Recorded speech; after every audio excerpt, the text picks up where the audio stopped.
This program presented by Nerolac Paints Beauty Gold Washable साफ plus safe. नाज़रीन, खबरें अब तफसील से। कौमी दारुल हुकूमत और एनसीआर के इलाकों में हफ्ते की सुबह अचानक मौसम बदल गया। सुबह तेज़ आंधी के साथ मूसलाधार बारिश हुई, जिसकी वजह से काफ़ी अंधेरा भी छा गया।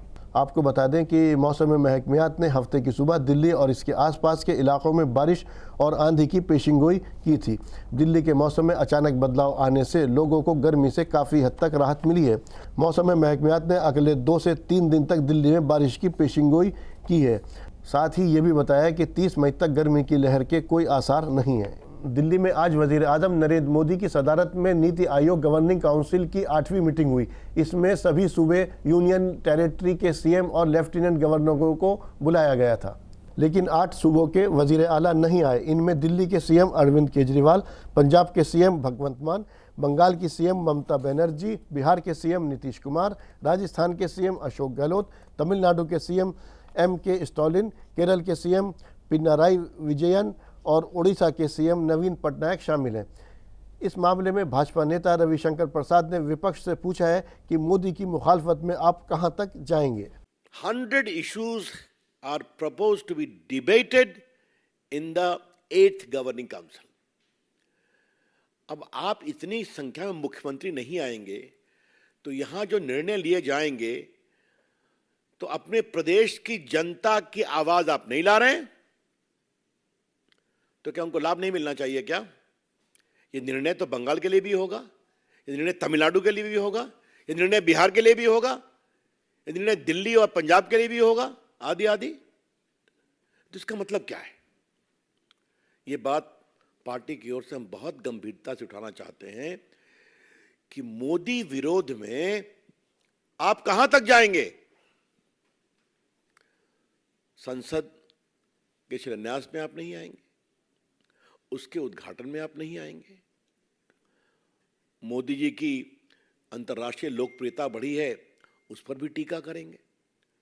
आप कोरोना काल में भारत के लोगों के द्वारा, भारत के सेवा कर्मियों के द्वारा जो इतना बड़ा काम हुआ, डॉक्टर, एम्बुलेंस चलाने वाले और बाकी कंपाउंडर्स, नर्सेज, मोदी जी ने उनको सिर्फ एक रास्ता दिखाया, काम तो उन्होंने किया ना। मोदी जी ने हिम्मत दिखाई, भारत का वैक्सीन बना, ऑक्सीजन आया, आपने उसकी भी खिल्ली उड़ाई। और अब तो इससे तो आपके सीधे आपके प्रदेश की जनता प्रभावित होने वाली है, क्योंकि उनके महत्वपूर्ण मुद्दे जो 100 चर्चा होने वाले हैं, उसके बारे में आपके यहां का रोड मैप बनाने में कठिनाई होगी। फैसले होंगे तो आप कहेंगे कि we are not party to it. आपको बुलाया गया तो आप आएंगे नहीं। नए संसद की इमारत के इफ्तिताह प्रोग्राम को लेकर बिहार के वजीर आला नीतीश कुमार ने बीजेपी हुकूमत पर हमला बोला है। नीतीश ने कहा है कि देश के पास पहले से संसद भवन है, ऐसे में नया संसद भवन बनाने की कोई ज़रूरत नहीं है।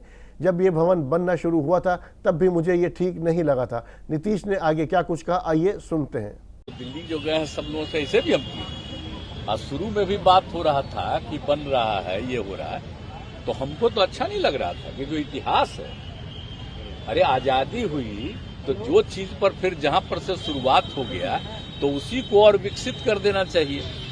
अलग से नया बनाने का कोई मतलब नहीं। क्या पुराना इतिहास से बदल दीजिएगा? तो बेकार चीज। खैर, अब अन्य पार्टियां तो और कारण से राष्ट्रपति जी को नहीं बुला करके ये करे, वो सब जो भी कारण है, लेकिन हमसे पूछिएगा तो हमको तो बड़ा ये लगता है कि उसकी क्या जरूरत थी अलग करने का। जो था बिल्डिंग उसी को न करना चाहिए था। जैसा आज जो इतिहास है उसको भुला दीजिएगा क्या? कल होकर के इसको खत्म कर दीजिएगा तो क्या पता चलेगा? तो आप जान लीजिए, अब जो शासन में आजकल हैं, हम बराबर कह रहे हैं, उस सारे इतिहास को बदल देंगे। आजादी की लड़ाई के इतिहास को बदल देंगे। हम लोग तो एक एक चीज को मानते रहते हैं। देख लीजिए, जो पहले प्रधानमंत्री थे अटल, ये जवाहरलाल नेहरू जी, तो इनके लिए तो हम लोग आते हैं, कोई मतलब है? और जब इनका डेथ हुआ था तो हम लोग तो स्कूल में पढ़ रहे थे उस समय, तो उसी समय हुआ तो बड़ा खराब लगा कि हो गया। ये सब तो बचपन की बात है, एक एक चीज तो हम लोग तो मानते हैं। और भले ही हम लोगों का आंदोलन जिस कारण से भी हुआ, जेपी के नेतृत्व में सब कुछ हुआ, उससे अलग चीज तो हम लोग तो मानते हैं। देश का जो इतिहास है वो बहुत आवश्यक है। तो इसीलिए आज तो मेरे जाने का कोई तुक नहीं था, और कल वाला तो सचमुच बेकार है, कोई मतलब नहीं है। अब बाकी लोगों को भी हम कहेंगे कि इस बात को समझिए कि भाई आखिरकार नया बनाने की क्या जरूरत थी, आवश्यकता क्या थी। इतना दिन से शासन चल रहा था तो और किसी को लगा था क्या? तो इन लोगों को तो पूरा इतिहास बदलना है, इसलिए सब चीज को बदल रहे हैं। ऐसे भी कहीं होता है, ये बात तो दूसरी बात भी सही है। अगर इस तरह से कोई नई चीज होता है तो कौन है हेड जिनको बनाते हैं? वो होते हैं वही ना भाई, तो उनको तो नहीं बुलाए। तो इसलिए अब अपने से कर रहे हैं, तो इतिहास भी बदल रहे हैं, तो ये सब कोई मतलब नहीं।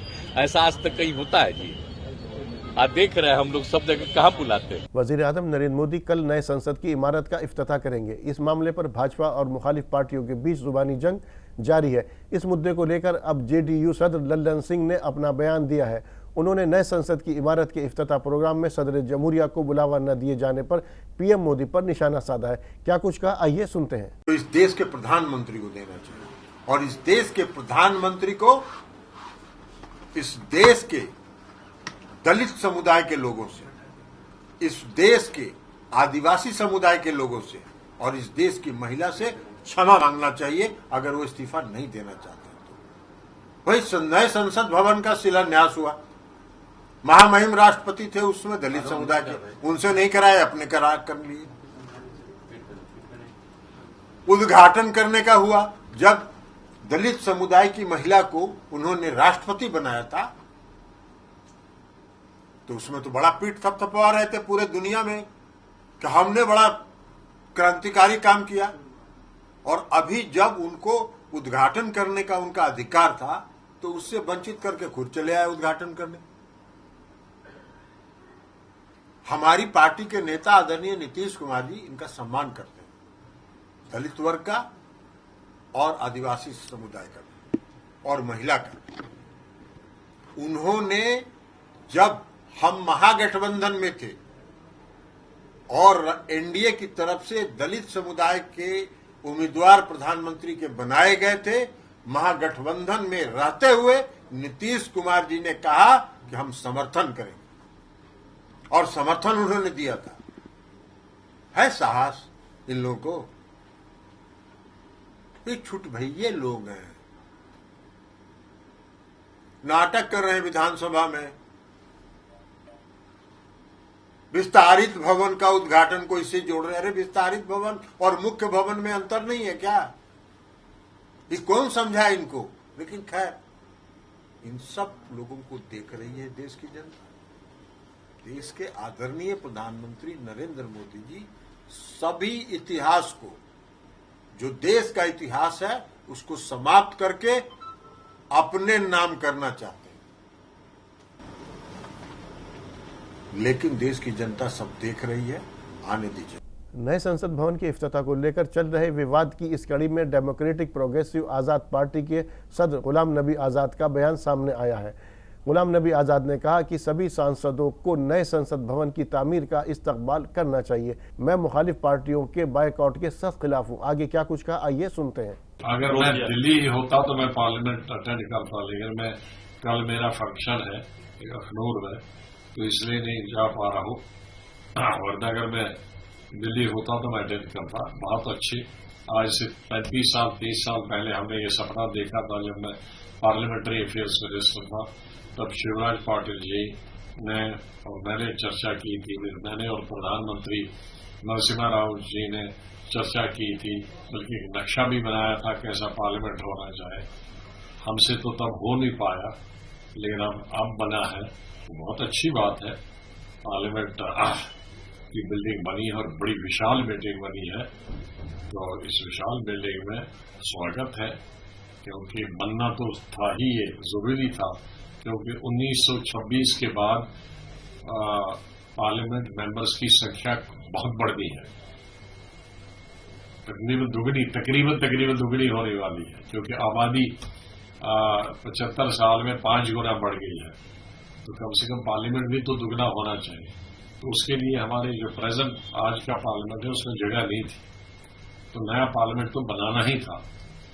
तो मैं बधाई देता हूं कि नई इस गवर्नमेंट ने अच्छा इनिशिएटिव लिया और एक रिकॉर्ड टाइम में बनाया, वरना पार्लियामेंट इतना जल्दी नहीं बनता।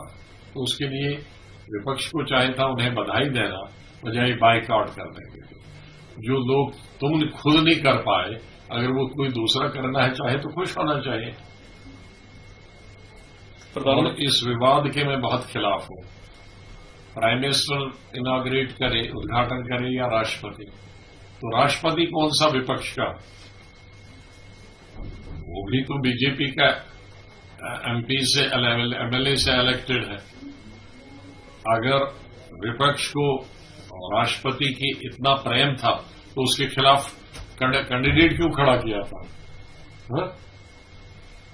तो उसका मतलब है कि विपक्ष के पास दुर्भाग्य से जो मुद्दे दूसरे उठाने चाहिए थे, विपक्ष को सरकार के खिलाफ मुद्दे उठाने की कमी नहीं है, लेकिन दुर्भाग्य से विपक्ष वो मुद्दे नहीं उठाती है, सिर्फ वैसे मुद्दे उठाती है जिससे कोई पब्लिक का लेना देना नहीं।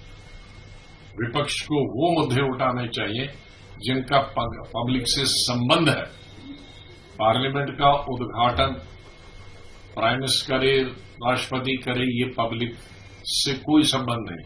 वहीं इसी मुद्दे को लेकर बीजेपी के कौमी जनरल सेक्रेटरी तरुण चुग से बातचीत की हमारे नुमाइंदे मोहित शुक्ला ने। आखिर क्या कहा उन्होंने, सुनते हैं। संसद की नई बिल्डिंग बनके तैयार है। कल प्रधानमंत्री नरेंद्र मोदी को इसका उद्घाटन करना है और आप देख सकते हैं संसद की ये नई बिल्डिंग कल एक नई गवाही देगी। और उससे पहले एक गवाही हम ले लेते हैं, खुद हमारे साथ तरुण चुग जी हैं। सर एक बात बताइए, बहुत स्वागत है।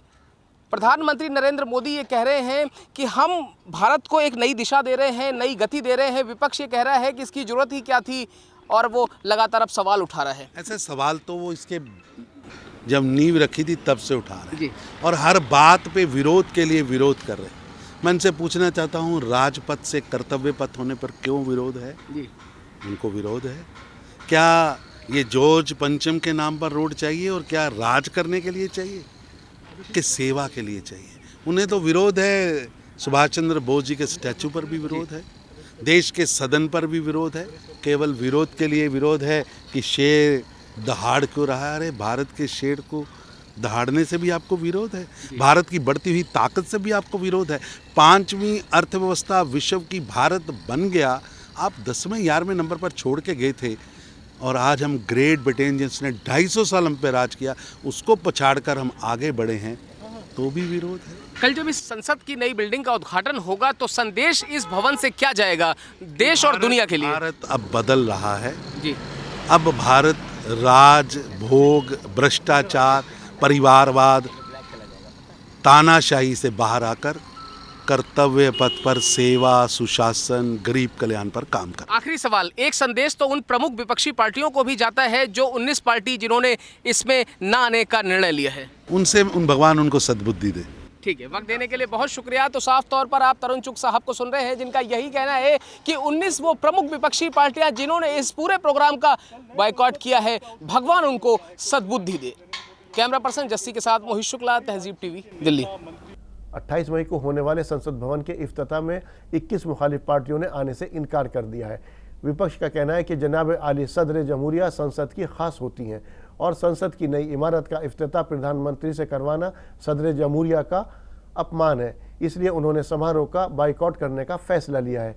इसी मुद्दे को लेकर मरकजी कानून और संसदीय कार्य मंत्री अर्जुन राम मेघवाल से बात की हमारे नुमाइंदे मोहित शुक्ला ने। क्या कुछ कहा, आइए सुनते हैं। केंद्रीय कानून मंत्री अर्जुन राम मेघवाल मेरे साथ हैं। सर बहुत स्वागत है। कल प्रधानमंत्री नरेंद्र मोदी नई पार्लियामेंट की बिल्डिंग का उद्घाटन करने जा रहे हैं, विपक्ष उससे पहले कह रहा है कि हम नहीं आएंगे, बॉयकॉट कर रहे हैं।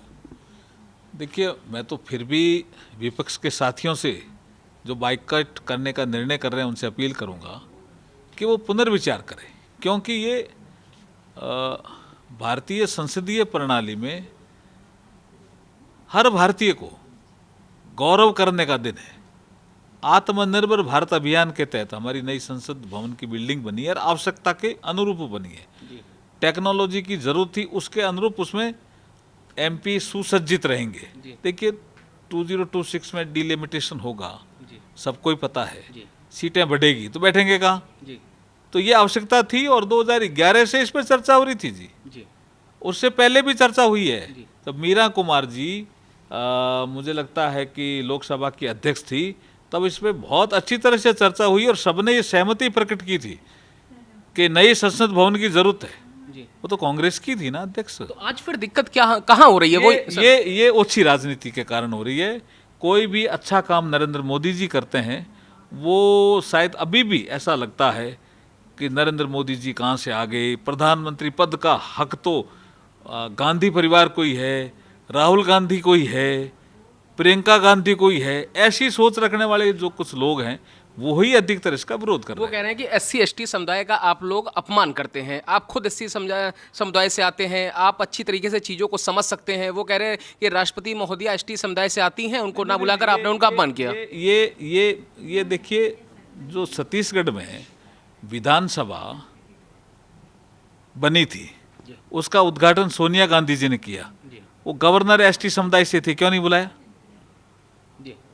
ये ऐसी बातें करते हैं जिनका कोई तुक नहीं है और ऐसी बातें करके और संसदीय प्रणाली को वो कमजोर कर रहे हैं। हम तो अभी भी कह रहे हैं कि वो अपने निर्णय पे पुनर्विचार करें। सर आप तो पार्लियामेंट्री अफेयर्स मिनिस्टर्स भी हैं, आप मुझे एक बात बताइए कि जब कल उद्घाटन होगा तो इस नई संसद से, नई बिल्डिंग से 2024 के लिए और देश और दुनिया के लिए क्या संदेश जाएगा? देखिए ये 2024 का विषय नहीं है जी, अमृतकाल है ये। प्रधानमंत्री नरेंद्र मोदी जी ने इस कालखंड को अमृतकाल कहा है।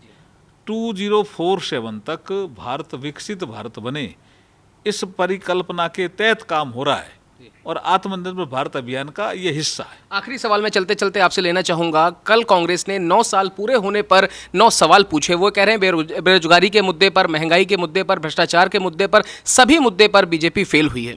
जो कांग्रेस भ्रष्टाचार की जननी है, कोई छोड़ा ही नहीं। कोयला घोटाले से लेकर के, कॉमनवेल्थ से लेकर के, राष्ट्रमंडल घोटाले से लेकर के, 2G से लेकर कुछ छोड़ा ही नहीं।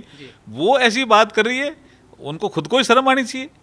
ठीक है, वक्त देने के लिए बहुत शुक्रिया। तो साफ तौर पर आप अर्जुन राम मेघवाल साहब को सुन रहे हैं, जिनका ये कहना है कि कांग्रेस के पैर खुद भ्रष्टाचार की नदी में हमेशा डूबे रहे और आज वो भ्रष्टाचार की बात कर रहे हैं, उन्हें शर्म आनी चाहिए। कैमरा पर्सन जस्सी के साथ मोहित शुक्ला, तहजीब TV, दिल्ली। कर्नाटक में हुकूमत बनने के एक हफ्ते बाद आज 24 विधायकों ने वजीर के ओहदे का हलफ उठाया। वजीर आला सिद्धारमैया ने अपनी कैबिनेट को वुसअत दी है। बीते शनिवार को 8 वजीरों को कैबिनेट में जगह मिली थी। कर्नाटक में CM और डिप्टी CM समेत आज वजारत काउंसिल में 34 वजीर हो गए हैं। वजीर आला सिद्धारमैया और नायब वजीर आला DK शिव कुमार समेत 10 वजीरों को 20 मई को हलफ दिलाया गया था, जबकि 24 दीगर विधायकों को आज कैबिनेट में शामिल किया गया है। ये प्रोग्राम बेंगलुरु के राजभवन में हुआ, जहां लेफ्टिनेंट गवर्नर थावरचंद गहलोत ने विधायकों को वजीर के ओहदे और राजदारी का हलफ दिलाया। सिद्धारमैया और शिव कुमार पिछले 3 दिनों से कौमी दारुल हुकूमत में थे और उन्होंने कैबिनेट विस्तार पर आलाकमान से कई दौर की बातचीत की। अखिल भारतीय कांग्रेस कमेटी के सेक्रेटरी KC वेणुगोपाल, रणदीप सुरजेवाला समेत ऊपरी मरकजी नेताओं के साथ सिद्धारमैया और शिव कुमार की घंटों लंबी बातचीत के बाद वजीरों के नाम तय किए गए हैं। आम आदमी पार्टी के राज्यसभा सांसद संजय सिंह ने अपने घर के बाहर एक बैनर लगवाया है, जिसके जरिए वह ED और वजीर आजम पर निशाना साध रहे हैं। संजय सिंह के नई दिल्ली वाक़े नॉर्थ एवेन्यू में घर के बाहर ये बैनर लगाया है कि बैनर में तंज कसते हुए लिखा गया है कि कृपया संजय सिंह से 5 गज की दूरी बनाकर रखें, वरना ED का छापा पड़ सकता है। आज्ञा से नरेंद्र मोदी। इसके अलावा दीगर एक बैनर भी लिखा हुआ है कि फक्कड़ हाउस में ED का स्वागत है। बता दें कि संजय सिंह ने अपने घर के बाहर लगे इस बैनर के साथ फोटो खींचकर सोशल मीडिया पर भी जारी किया है। This program presented by Nerolac Paints Beauty Gold Washable Saaf Plus Safe.